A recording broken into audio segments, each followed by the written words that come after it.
So, dudes, have I got news for you? You're playing Rainbow Six Siege wrong. Stop it. Stop solo queuing. This is gonna be a contentious topic. I think a lot of people aren't gonna respond very positively to this one. And I get it. Guys, I get it. I really do. And guys, don't get it twisted. It's not that you're bad, that you can't solo queue, that you can't win while you solo queue. If you're cracked on the sticks, you can carry. You can carry up to a certain point. But you're gonna reach a certain point where you're gonna want more and you're not gonna know what to do. Maybe it's you want to hit diamond for the first time. You're cracked on the sticks, you know, you go up to plat 2 just off of your aim alone, and then it's like, okay, I make a play, but then my teammates aren't there to back me up. What's going on? Or you're just absolutely nuts. You have all the game knowledge in the world. You solo queued a champ, and you want to play competitive, but you've never done it in a team environment, and you don't know comm etiquette. You don't know scrim etiquette. There's lots of things that you're kind of missing in terms of the general approach to a team-based environment. To explain everything about what I'm talking about, I brought on Coach Sternub, a Siege Renaissance man and a skilled Dungeons and Dragons Star Wars writer. I'm gonna give him that credit. Just kind of throw that in there. I had a brief conversation with him about this topic. Let's hear what he said. Joining me for this video is a former Rainbow Six Siege coach by the name of Sternub, who coached for the organization Gamma Gaming, a German esports organization with an approximate total winnings of roundabouts $20,000 in affiliated Rainbow Six Siege tournaments. He's joining me to talk a little bit about the dangers of solo queuing and how you can improve your play if you play with a more team-oriented mindset. So thanks for joining me, Sternub. No problem. First question I had for you was, what are the detrimental aspects of habitual solo queue usage? Obviously, yeah, being facetious there. For the average ranked warrior. So what kind of bad habits, I guess, like behavior patterns, do you typically notice with people who just do nothing but solo queue all the time, just kind of run in Ashman, you know, the typical stereotype, I guess? Yep. There's a couple of elements to this. A lot of people will argue that they will solo queue just because they think the only thing they need to improve is just their mechanics, right? If they were just a better aimer, if they could just take a gunfight easier, then they wouldn't win the game more often. But if you look at competitive level play, mechanics in Siege have a pretty low ceiling to them, I would say, in comparison to other games such as Valorant, CS, things like that. How people in pro play normally win those gunfights is just by going into a better position. And so if you now start to think about, okay, how do I improve my position? Well, you know, teamwork is the dream work, really. I would really say training your mechanics, you can only really get so far in Siege before, you know, you really need to start working with your team. What I notice really the bad habits that come up are things like, you know, not trusting your teammate, for example. We talked about mirror placements on Nighthaven Labs a few days ago. Mm-hmm. And one of the criticisms you brought up is, okay, if I'm holding this mirror window, they could just come down the stairs behind me. It's like, well, yeah, but you've got a teammate. And so having these good positions around and having to rely on teammates to hold angles, you know, can really improve your defensive and offensive play. But, you know, you ultimately do run into this issue where people who solo queue a lot, they don't trust their teammates. They take everything on themselves. What would you recommend while solo queuing if people say they don't really have any other option, right? Because you mentioned the teammate thing. That's a very common question that I get during my streams, and even when I do informational content with videos, right? It's just the nature of Siege that it's such a team-based game.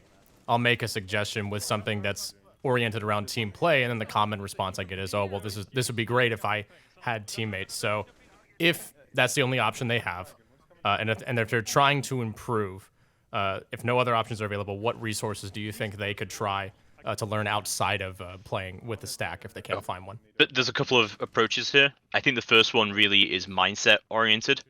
When you go into a solo queue game, you have zero idea the kind of level of teammates you're going to get, if they're going to talk, if they're full stacked and therefore, you know, they're going to be communicating with each other but not really with you, or anything like that. So you can't really demand good communication, even though it would be ideal, obviously. The mindset thing really is about when you die, do not say something like, oh, I would have won that if this guy had held this, or oh, I would have won that, or we would have won the game if these teammates were better, they picked up some more kills, etc., etc., right?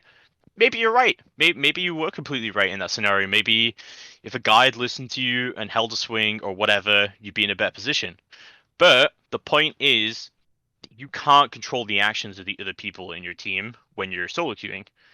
They're going to be long gone after the game. There's absolutely no point getting upset about what they're doing.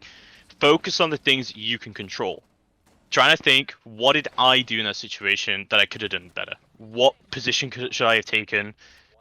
Only blame yourself and think every time you died or every time you lose a round, what is it that you could have done better? So the Okay. first aspect is mindset.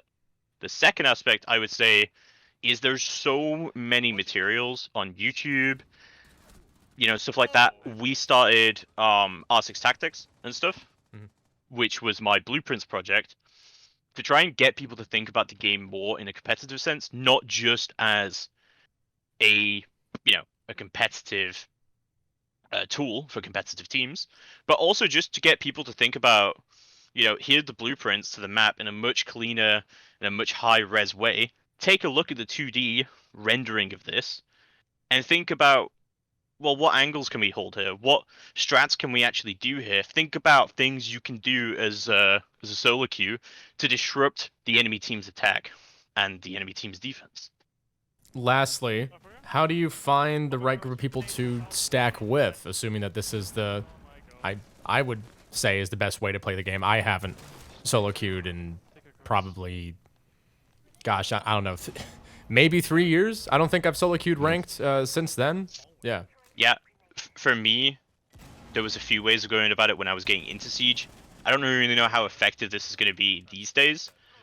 But first of all, just doing well in a ranked game or just being a good teammate, like talking a lot, giving callouts, etc. You'll find probably that people in your ranked games will actually want to play with you more, Add them up. See who you can get together. Expand your circle, even just within the ranked games you're playing. Second thing you could try, I know a lot of people say the R6 Discord, but for some reason, there seems to be a lot of cheaters there these Yeah. days. So I'm not really sure, what their plan is there, or if that's really a good idea. You probably don't want to be playing with people who are cheating, even if they're terrible and they're closet cheating or whatever. But there are various forums out there.